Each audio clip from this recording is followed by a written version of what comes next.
पुष्कर सिंह धामी की अध्यक्षता में हुई कैबिनेट बैठक में 33 अहम फैसलों पर मुहर लगी है, जिसमें से एक बड़ा फैसला है इन्वेस्टर समिट पर लिया गया है। उद्योग सचिव विनय शंकर पांडे ने यह जानकारी देते हुए बताया कि कैबिनेट में इन्वेस्टर समिट को मंजूरी दी गई है। दिसंबर माह में इन्वेस्टर समिट कराया जाना सुनिश्चित किया गया है, जिसमें देश के प्रधानमंत्री नरेंद्र मोदी भी शिरकत कर सकते हैं। इसके साथ ही विनय शंकर पांडे ने यह भी बताया कि इन्वेस्टर समिट की रूपरेखा तैयार की जा रही है। इसके लिए एक हाई पावर समिति का गठन भी मुख्य सचिव की अध्यक्षता में किया जाएगा। साथ ही इन्वेस्टर समिट के प्रचार प्रसार के लिए रोड शो किए जाएंगे, जो कि उत्तराखंड या भारत में ही नहीं बल्कि विदेशों तक प्रचार प्रसार किया जाएगा। बता दें कि इन्वेस्टर समिट में 70,000 करोड़ का लक्ष्य निर्धारित किया गया है। साथ ही इस इन्वेस्टर समिट से ज्यादा लोगों को रोजगार दिया जाए, इस पर भी विशेष फोकस रहेगा।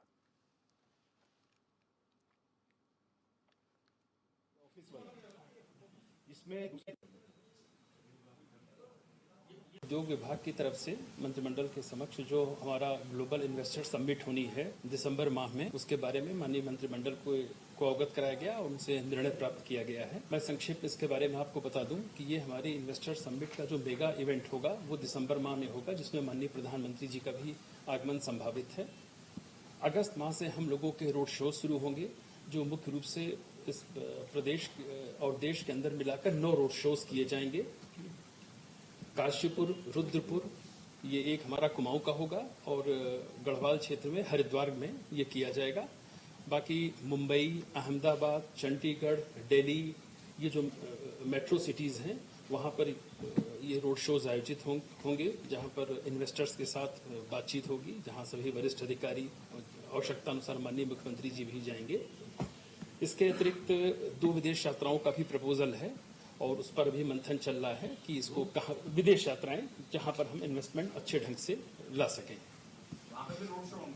जाहिर बात है, रोड शो का तात्पर्य ये नहीं होता कि सड़क पर हम कोई प्रोसेशन निकाल रहे हैं। इसका ये होता है कि वहां पर हम एक हॉल में बैठकर इन्वेस्टर्स के साथ बातचीत करते हैं, वहां अपना हम प्रोमो करते हैं। इसमें एक हाई पावर्ड कमेटी के गठन का भी माननीय मंत्रिमंडल ने अनुमोदन प्रदान कर दिया है, जो माननीय मुख्य सचिव महोदय की अध्यक्षता में होगी और उसमें अलग अलग विभागों के हमारे सचिव होंगे ताकि निर्णय लेने में शीघ्रता हो। हमारे साथ हमारे संवाददाता अस्करी जाफरी न्यूज रूम से लाइव जुड़ चुके हैं। अस्करी, कल कैबिनेट बैठक हुई, मुख्यमंत्री पुष्कर सिंह धामी की 33 प्रस्तावों पर मुहर लगी, जिसमें एक अहम प्रस्ताव जो लगी है इन्वेस्टर समिट को लेकर, उस पर मुहर लगी है। ऐसे में क्या माना जाए कि देखिए, त्रिवेंद्र के समय में भी इन्वेस्टर समिट हुई थी, अब फिर से इन्वेस्टर समिट हो रही है। विपक्ष का आरोप है कि त्रिवेंद्र के समय कुछ नहीं आया है। ऐसे में इन्वेस्टर समिट कराना सिर्फ पैसे की फिजूल खर्ची करना है। किस तरह से देख रहे हैं? देखिए, बिल्कुल मनीष, क्योंकि लगातार जिस तरह से 2018 में प्रधानमंत्री नरेंद्र मोदी ने इन्वेस्टर समिट का आगाज़ किया था, उद्घाटन किया था, उसके बाद से त्रिवेंद्र सिंह रावत की सरकार में भी इन्वेस्टर समिट हुआ, जिस पर तमाम तरह के सवालात खड़े हुए, क्योंकि विपक्ष ने तमाम जो निशाने हैं वो साधे हैं सत्तासीन पार्टी भाजपा पर कि पहले भी जो है इन्वेस्टर समिट हुआ, लेकिन उसका रिजल्ट शून्य रहा। इस तरह की तमाम बातें सामने रही हैं। हालांकि इन तमाम बातों को दरकिनार करते हुए भाजपा ने फिर से जो है राज्य सरकार ने फिर से इन्वेस्टर समिट का कराने का मन बनाया है। इसमें अगर हम बात करें, क्योंकि जिस तरह से जो सचिव उद्योग है विनय शंकर पांडे ने तमाम जानकारियां दी हैं और बताया कि हमारी कोशिश ये है कि अगस्त माह से पहले 25 से 30 हज़ार करोड़ की परियोजनाओं की ग्राउंडिंग कर लें, क्योंकि आमतौर से देखा जाता है मनीष, तमाम जो विदेशों से MOU साइन होते हैं बहुत ज़्यादा, यानी बहुत बड़े जो है मात्रा में होते हैं। उसके बाद भी जो है कोई आमतौर से देखा जाता है कि जितने पैसों के जो है MOU साइन होते हैं उसके बहुत कम मुकाबले में जो है बस निवेश आ पाता है उत्तराखंड में। लेकिन इसमें इस बार खास बात ये रखी गई है कि इन्वेस्टर समिट होने से पहले, यानी अगस्त माह से पहले 25 से 30 हज़ार करोड़ की परियोजनाओं की ग्राउंडिंग की जाएगी, यानी कि पुख्तगी हो जाएगी कि 25 से 30 हज़ार करोड़ की परियोजनाओं को लेकर के जो है निवेश आना ही आना है। इस तरह की तमाम बातें सामने आ रही हैं। इसके लिए पूरा एक खाका तैयार किया है राज्य सरकार ने, जिसमें देश प्रदेश में करीब 9 रोड शोज होंगे, जिसमें अगर हम उत्तराखंड के कुमाऊं और गढ़वाल की बात करें तो इसमें कुमाऊं में रुद्रपुर और काशीपुर को लिया गया है। इसके अलावा गढ़वाल में हरिद्वार क्षेत्र को लिया गया है जहां पर रोड शोज होंगे। इसके अलावा जो तमाम मेट्रो सिटीज़ हैं, मुंबई है, हैदराबाद है, चंडीगढ़ है, ऐसी तमाम शहरों में जो है रोड शोज होंगे जहां पर तमाम जो स्थानीय निवेशक हैं या उन राज्यों से संबंधित तमाम जो निवेशक हैं, राज्य सरकार हैं, उनको लुभाने का काम राज्य सरकार करने वाली है। इसके अलावा 2 विदेशी यात्राओं का प्रपोजल भी राज्य सरकार के पास है। अभी हालांकि ये कौन से देश हो सकते हैं इन पर अभी मोहर नहीं लगी है, लेकिन माना जा रहा है कि सिंगापुर जैसे देशों को इसमें शामिल किया जा सकता है। यानी वहां पर जाकर अपनी राज्य की तमाम परियोजनाओं के बारे में बताया जाएगा। और इसमें खास तौर से अगर हम बात करें हायर एजुकेशन से जुड़े तमाम जो ऐसे प्राइवेट यूनिवर्सिटीज़ हैं उनको लेकर या फिर हॉस्पिटैलिटी को लेकर जो है निवेश लाने की बात की जा रही है, क्योंकि इसमें ऐसा माना जा रहा है कि 70 से 80 हज़ार करोड़ के निवेश लाने का जो एक ढांचागत नीति है वो तैयार की गई है। इसमें खास तौर से लक्ष्य ये है, राज्य सरकार जिस तरह से मुख्यमंत्री पुष्कर सिंह धामी ने एकदम स्पष्ट किया है, अगर आप जो है उसे सबमिट करा रहे हैं तो उसका रिजल्ट निकलना चाहिए।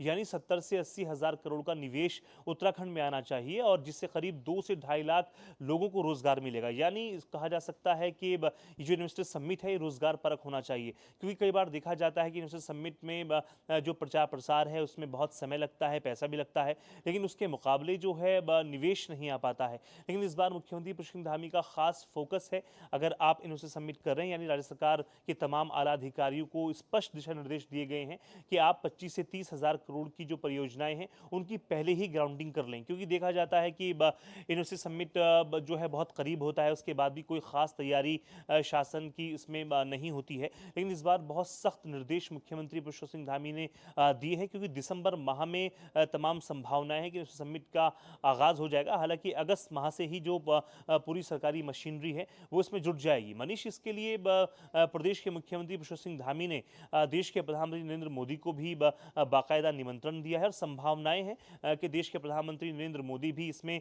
शिरकत करेंगे। इसके अलावा अगर हम बात करें तमाम जो ऐसे हमारे सेक्टर्स हैं जहां पर लोगों को रोजगार मिल सकता है उसमें निवेश लाने की कोशिश है राज्य सरकार की, क्योंकि कई बार जो है विपक्ष भी निशाना बनाता रहा है कि इनसे समिट का कोई फायदा नहीं होता है, प्रदेश के तमाम जो बेरोजगार युवा है उनको रोजगार नहीं मिलता है। तो ऐसे में मुख्यमंत्री पुष्कर सिंह धामी का खास इसमें फोकस है कि इनसे सबमिट अगर किया जा रहा है तो उसका फायदा मिलना चाहिए, यानी रोजगार मिलना चाहिए, एम्प्लॉयमेंट मिलना चाहिए, जिससे 2 से 2.5 लाख लोगों को रोजगार मिलेगा। ऐसी तमाम संभावनाएं जताई जा रही हैं। बाहर अभी जो पूरा शासन है इसकी तैयारियों में लगा हुआ है कागजी तौर से, लेकिन अगस्त माह से ग्राउंड जीरो पर उतरकर काम किया जाएगा और दिसंबर माह से इसकी शुरुआत हो जाएगी। मनीष, अच्छा अस्करी, एक चीज़ और भी है, देखिए यहाँ पर कहा जा रहा है कि अगर हम उत्तराखंड की बात करें, उत्तराखंड की आबो हवा की बात करें, तो यहाँ पर विपक्ष कह रहे हैं, कुछ राजनीतिक विश्लेषक का कहना है, कुछ वरिष्ठ पत्रकारों का कहना है कि हमारे पास ज़मीन नहीं है, हम ज़मीन कैसे देंगे उनको, कैसे अगर कोई बिजनेसमैन यहाँ पर आता है तो उसको बिजनेस करने के लिए हम ज़मीन देंगे या फिर वो सुविधा मुहैया कराएंगे, तो हमारे पास ये सुविधा नहीं है, ज़मीन नहीं है, तो कैसे मुहैया कराएंगे।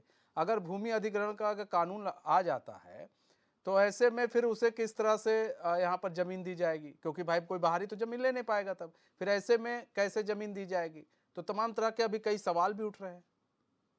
बिल्कुल मनीष, देखिए जिस तरह से आपने भू अधिग्रहण कानून की बात की, तो अगर हम भू कानून की बात करें तो अभी राज्य सरकार उस पर विचार कर रही है। हालांकि भू कानून लागू होने से पहले पहले तमाम ये चीज़ें होना संभव हैं, क्योंकि अगर एक नीति जो है राज्य सरकार ने बनाई तो जाहिर है उसका अगले तमाम विकल्पों पर भी राज्य सरकार ने सोचा होगा, जिसके लिए बाकायदा एक MOU साइन होता है, प्रॉपर जो एग्रीमेंट होता है राज्य सरकार और निवेशक के बीच वो होता है। तो इसमें कह सकते हैं कि शक की गुंजाइश फिलहाल नहीं है। हालांकि तमाम जो हमारे जो राजनीतिक विश्लेषक हैं, वरिष्ठ पत्रकार हैं, उनका कंसर्न अपनी जगह सही है, लेकिन ये तमाम बातें तब मुश्किलात पैदा करती हैं मनीष जब राज्य में भू कानून जैसे जो कानून है वो लागू होते हैं। लेकिन अभी फिलहाल ऐसा कोई कानून राज्य सरकार में नहीं है। अभी फिलहाल तमाम जो ऐसी नीतियां बनाई हैं राज्य सरकार ने, तमाम जो निवेशक हैं, तमाम जो अपनी कोई इंडस्ट्री लगाना चाहता है या अलग अलग क्षेत्रों में अपना कोई बिजनेस यहाँ पर सेटअप करना चाहता है, उसको तमाम तरह की सुविधाएं देना राज्य सरकार का कर्तव्य बन जाता है, क्योंकि जाहिर है उत्तराखंड जो स्टेट है वो इस मामले में होस्ट है, यानी तमाम जो निवेशक आएंगे वो एक मेहमान की भूमिका में यहाँ पर आएंगे और फर्ज बनता है तमाम जो हमारे राज्य सरकार से जुड़े अधिकारी हैं या जो शासन से जुड़े आला अफसरान हैं वो इस पर पूरा फोकस करेंगे। इसके लिए बाकायदा एक मुख्य सचिव की अध्यक्षता में एक हाई पावर कमेटी का जो मीटिंग है, माफ कीजिएगा, उस मीटिंग को भी बुलाया गया है। उसमें तमाम जो आला अफसरान हैं वो मौजूद रहेंगे। उसमें क्या निष्कर्ष निकलता है ये देखने वाली बात होगी, क्योंकि ये जो हाई पावर मीटिंग होने वाली है इसमें खास तौर से तमाम जो आला अफसरान हैं, ब्यूरोक्रेट्स हैं, वो इसमें शामिल होंगे, अपने अपने सुझाव रखेंगे। यूनिवर्सिटी समिट किस तरह से बहुत बेहतर किया जा सकता है, किस तरह से अलग देशों से जो है ज़्यादा निवेश लाया जा सकता है और किस तरह से इस यूनिवर्सिटी समिट को रोजगार परक बनाया जा सकता है, इन तमाम मुद्दों पर बातचीत होगी और उसके रिजल्ट्स क्या निकलते हैं मनीष, ये देखने वाली बात होगी। बहरहाल उत्तराखंड इस वक्त होस्ट की भूमिका में है, यानी तमाम जो देश से प्रदेश से निवेश आएंगे, फर्ज बनता है उत्तराखंड सरकार का उसमें तमाम सुविधाएं उनको निवेशकों को मुहैया कराई जाएंगी। और जहां तक जमीनें मुहैया कराने की बात है तो इसके लिए पूरी तमाम जो नीतियां हैं राज्य सरकार ने तय की हैं और ऐसे में तमाम जो निवेशक उत्तराखंड आएंगे उनको कहीं भी परेशानी का सवाल फिलहाल नहीं उठ रहा है मनीष। अच्छा, 70,000 करोड़ का लक्ष्य रखा गया है कि 70,000 करोड़ जो है निवेश आए। ऐसे में लक्ष्य बड़ा है और मंशा भी अच्छी है, लेकिन अब कहते हैं कि कई बार धोखा खा चुके हैं, कई बार एमओयू साइन हो चुका है, बावजूद इसके मिला कुछ नहीं है। ढाक के तीन पात वही है उत्तराखंड वासियों को। आज भी वो आप देखिए कि पलायन की जो स्थिति है बरकरार है, कई गांव खाली हो गए हैं।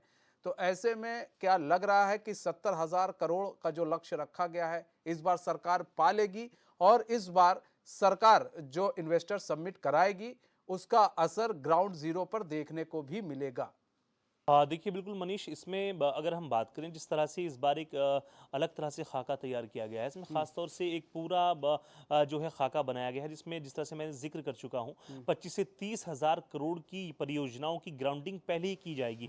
यानी ये जो है कंफर्म किया जाएगा कि इतना निवेश हमारे पास आना ही आना है। यानी जिस तरह से 70 से 80,000 करोड़ का लक्ष्य राज्य सरकार ने रखा है, मैं मानता हूं मनीष, ये मेरा अपना कंसर्न है, अगर इसमें 50% निवेश भी जो है राज्य सरकार को आता है तो एक बड़ी उपलब्धि होगी, जिससे 1 से सवा लाख जो बेरोजगार हैं हमारे प्रदेश में उनको सीधा रोजगार मिलेगा। तो आप समझ सकते हैं ये एक बड़ी जो है कदम है पुष्कर सिंह धामी का। लेकिन इसके रिजल्ट्स क्या होंगे वो वाकई देखने वाली बात होगी, क्योंकि 2018 से जो है समिट की शुरुआत हुई, लेकिन उसके रिजल्ट की अगर हम बात करें, तुलनात्मक दृष्टि से अगर हम बात करें तो रिजल्ट जो है बहुत ज्यादा बेहतर नहीं आए हैं। लेकिन इस बार एक अलग तरह से प्रदेश के मुख्यमंत्री पुष्कर सिंह धामी काम कर रहे हैं, नई नीतियों पर काम कर रहे हैं और खास तरह की नीतियां हैं। इन नीतियों का कितना असर होता है, तमाम जो ब्यूरोक्रेट्स हैं उनकी नीतियां कितनी मजबूत हैं, ये साबित हो जाएगा आने वाले वक्त में। दिसंबर माह में यहाँ पर यूनिवर्सिटी समिट होना है और नए साल के लगने से पहले पहले पता चल जाएगा कि बाहरी जो देश हैं या प्रदेश हैं उनसे कितना निवेश आने वाला है। मतलब कुल मिलाकर अगर 50% भी आता है तो काफी